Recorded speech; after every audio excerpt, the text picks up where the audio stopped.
Hello everyone, this is Dr. Rogerio and my friend here, Ozzy from USA, Florida. And now it's your turn to make fun of me because my English is worst, very worst. And these guys will tell you everything you need to know.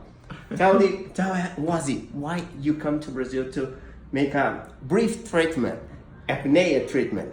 Sure. The main reason that I've done this treatment with Dr. Rogerio because I found out from a friend of mine that was a client of Dr. Rogerio, and they told me about this new treatment that I was looking for because I was using the CPAP treatment, and it was very uncomfortable for me. The daily routine, to place, the CPAP in my face, and sleep with that at night, turning it in bed. Yeah, that's the worst part. Very uncomfortable.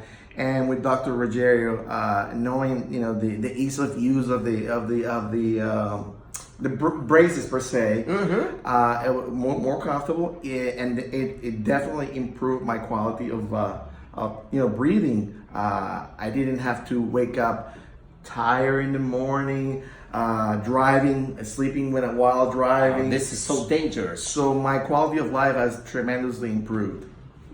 Oh, you see? You see how the things turns right now? English is totally different. Thank you very much, my friend. My pleasure. Thank you very much.